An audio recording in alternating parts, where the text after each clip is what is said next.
Well, I'm sitting here with Betty, Jason, Maree, and it's wonderful to have you here. You are a third-generation Cohasset resident. I had the opportunity to read your book that you've been keeping of your family, your scrapbook of your family, which is amazing, the amount of work that has been put into your archives of your family. And reading about your great-grandfather, Joseph Jason, who was born in 1821. And I was reading this little story about him. Joseph saw a considerable amount of the world before his marriage in 1854 in Cohasset to Maree. Both were born in File, Cape Verde Islands. In 1849, he went round Cape Horn to California, where he mined for gold. He next went to Australia, where he prospected for gold for 1 year. On his return to Massachusetts, he went whaling from Boston for 6 years on the ship Nina.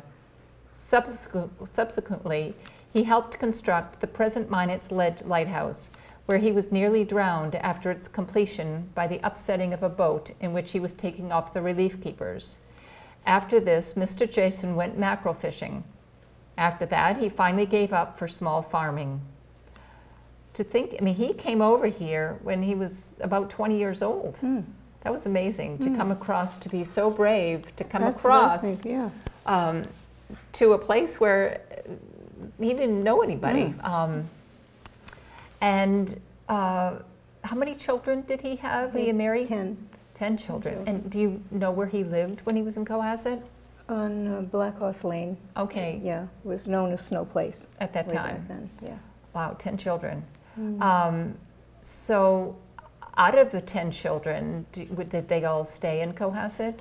I think most of them did. Yeah, most of that first generation did. The second generation moved on to other places. I'm the only one in my family that stayed here.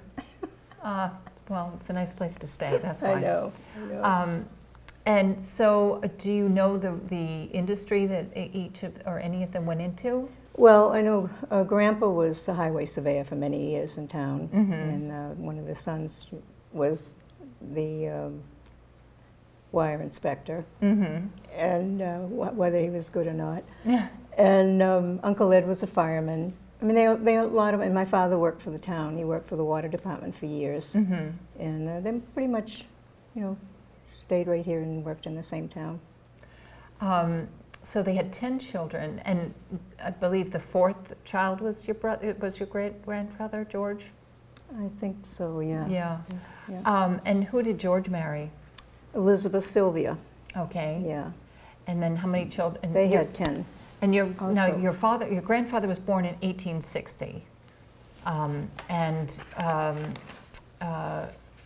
he and one of the children was your father. Right. Okay. Who was born in 1895. I read your notes in your book here.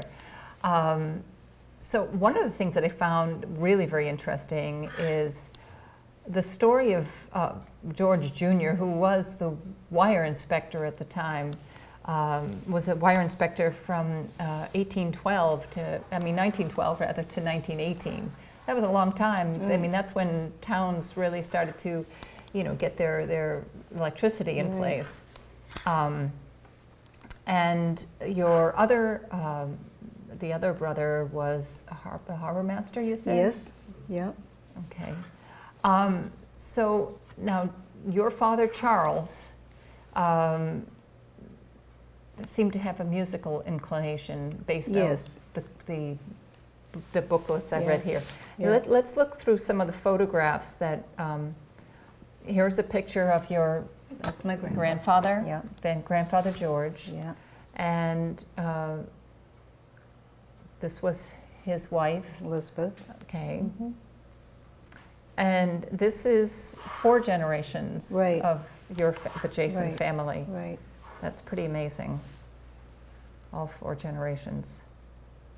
Now here we have a photograph, and your father is here. Okay, this is quite the lineup here. It is, yeah. Well, Daddy's the one on the end, the little one on the end, and that's Uncle Frank next to him. And Uncle Ed. George Jr. is the one on the left. He was the wire inspector. Oh, the far left, he was the wire, okay. Okay, then the other photographs I have here is, now this must have been a seat that they had downtown for everyone to sit on. I think it was down the Cove. They Yeah. used to talk about all the town politics. And that was Grandpa and his brother-in-law. I don't know who the other gentleman is, but Yeah. the rest of them were all related. Yeah. So the one on the second to the right is your grandfather? Right. This I love this picture.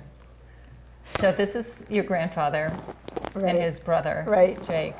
Comparing their They stomachs. obviously both have very important decisions to make because they're pointing at each other or giving advice. Right. It is a funny picture. This is pretty funny. So we have, now this photograph includes you, right by your grandfather's arm, Right. in between your grandfather and your grandmother. Right. Do you know how many years your grandfather was highway inspector for the town? I think it was like at least 25. I know it was, I thought I had that information, but I don't really have it at my fingertips. Yeah, it but seemed to was be quite a long quite a time, long time. Yeah. according to some of the Yeah. town records that I was reading. Yeah. And who else is in this photograph? Well, that's my grandfather's sister is on next to my grandmother, and aunts and uncles. And JJ, my cousin, is on the right. She's the other little girl in the picture. My aunts and uncles, yeah. Yeah. Must have been some kind of a family get-together. And who's the woman in the far upper right-hand corner? We were talking about her earlier. There was a woman up here. I think that's Aunt Helen. That was Bobby's mother. Okay. Bobby Jason.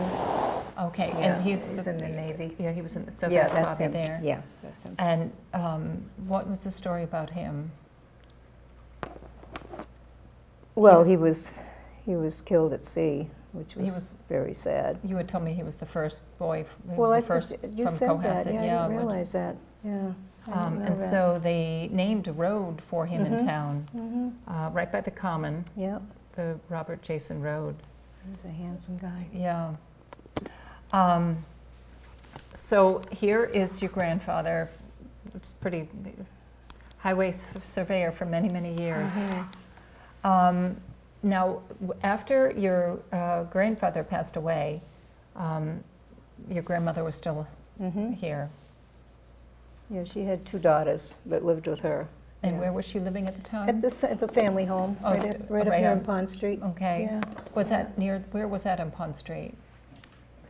It's right like diagonally across From the street high school? here. Oh, Yeah. wow, Yeah. excellent. Yeah. So then, this is your dad, Mm-hmm. and he was in the Navy, Right. and so then your father, how did your father meet your mother?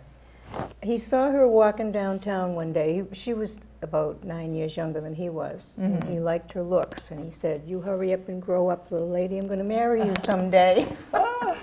And he did. Oh, good. I mean, she was shocked that he even said that to her, but they did end up getting married. Yeah. Yeah. And how many children did they have? They had 5. 5 kids. Yeah. So one of them was you. Mm-hmm. And where did you grow up in Cohasset? Stockbridge Street. Yeah, they bought that house when they got married, and we lived there until they moved to Florida. That was Yeah. our home. Yeah. Um, And so when you went to school, where did you go to school here in town? At the Osgood School, which is where the fire station is now. Yeah. And what grades was that? It was 7 to 12. Okay, and then where Yeah. did you go first? Well, to the Ripley Road School, that's what it was called then. It was on the Okay. corner of Ripley Road. And then once they tore this building down, they renamed that the Osgood School. Gotcha. Yeah. Did you walk to school? Walked Both- home for lunch. You Yeah. walked to the Osgood School? Yeah. Or the Ripley Road School? No, we'd bus to the Ripley Road, but walked to Osgood. Yeah. And curious, how many bus stops did you have to, how many people were at your bus stop? Well, we used to have to walk up to the Cove. It didn't come down our street, so there could have been maybe 10 kids there. And then how Yeah. many stops before there in the high school, in the elementary school? Oh, not too many, no, a couple. Yeah, there weren't too many. I can't really remember. Yeah. I'm just curious because Yeah. it's a little different today. Yeah. They stop kind of at every I single know. street. Yeah. So you would walk home from school for lunch, and then you would have to walk back after lunch. Mm-hmm.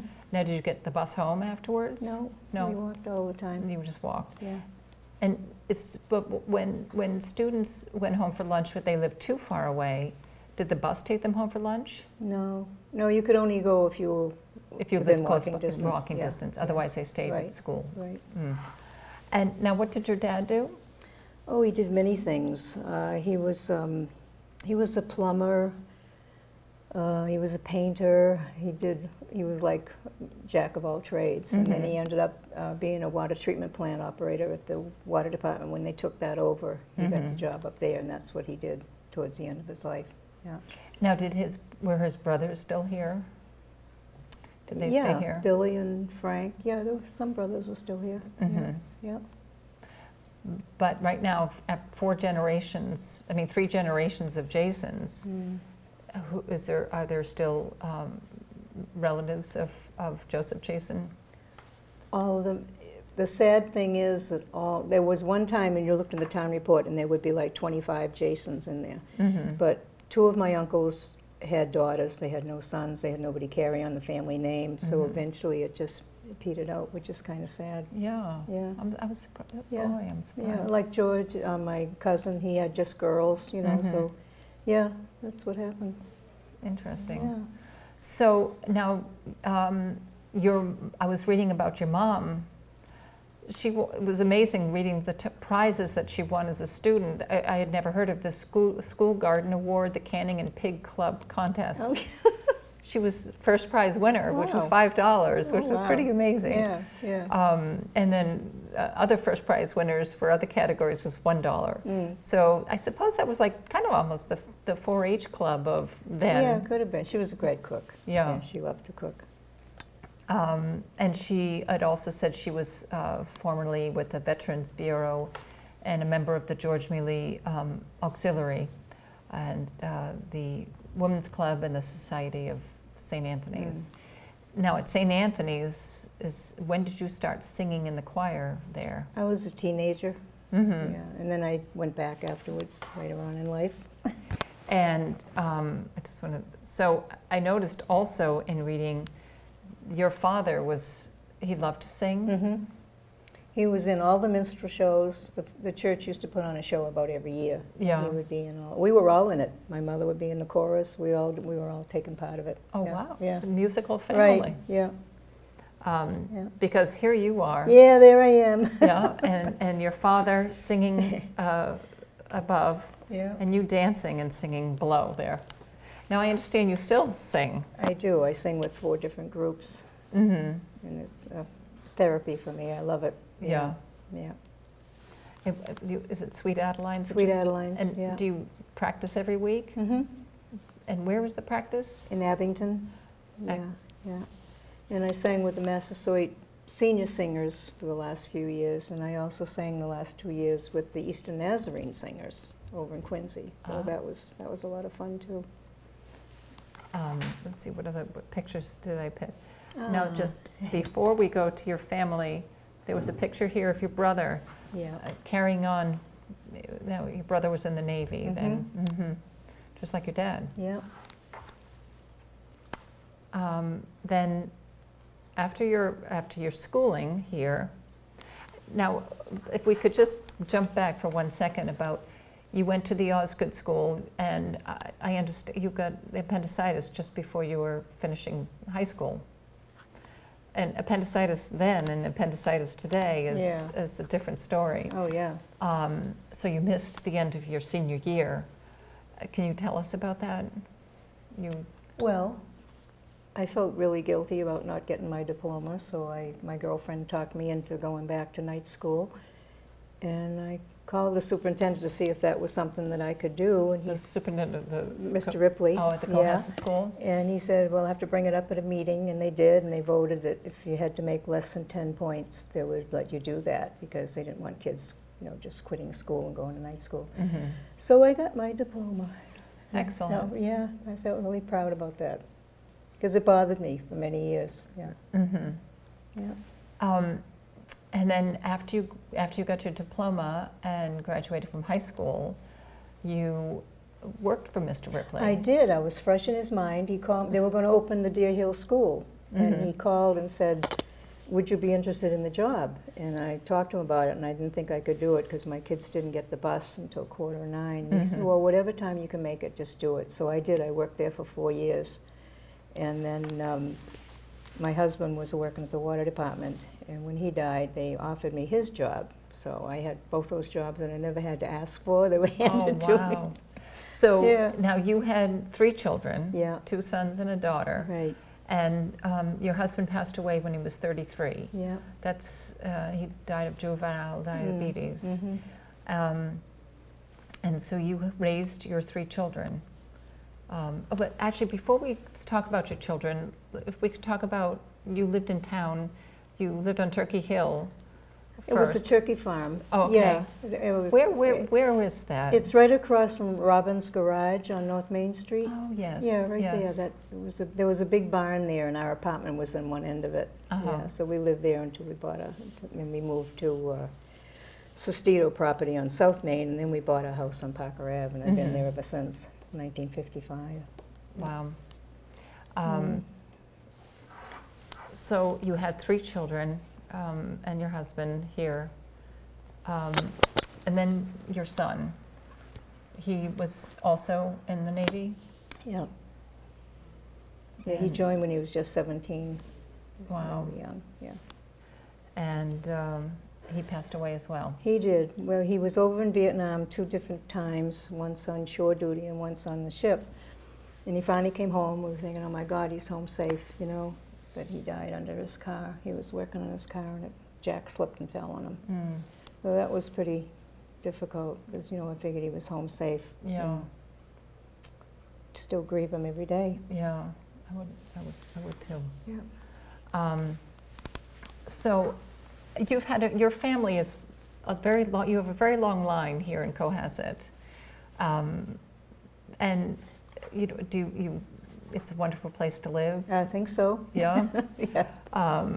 And what are your fondest memories of your childhood being raised, you know, growing up in Cohasset? I think visiting both grandparents, because my mother's father was a veterinarian, so we could go up there and see all the animals he had in the animal hospital. And my other grandpa had all kinds of animals up there. He raised pigs and goats and all that stuff. So wherever we went, we had a lot of fun, just, you know, with all the animals and everything. So I have a lot of fond memories of growing up with all that in my background. Yeah. And so you had family all over the place, so you could always stop by somewhere. Yeah. And you're very active today, even. Yes, I am. Yeah. I have bad legs, but I keep doing the best I can. Good for you. What I got. Well, Betty, I have to tell you, looking through your book and reading the story of your family was wonderful. It really was. Looking at you know, starting with your great-grandfather, coming over here at the age of 20, or in his early 2021, whatever he was. That is pretty phenomenal to make such a trek across the Atlantic, and to have the success that he had, that he passed on, obviously, to the rest of his family as well, all 10 children. And thank you so much for sharing all this. My It was pleasure. really, it was wonderful. Yeah. Do you have anything you want to say? Well, or? I just want to say I'm proud of all of them, and I like to think that I got something from every one of them, maybe my strength or whatever. And I'm just proud to be part of that family. Excellent. Well, Betty, thanks so much. Really appreciate it very much. Thank you so much for coming today. Oh, my and pleasure. thank you so much for sharing all of this. It was really wonderful.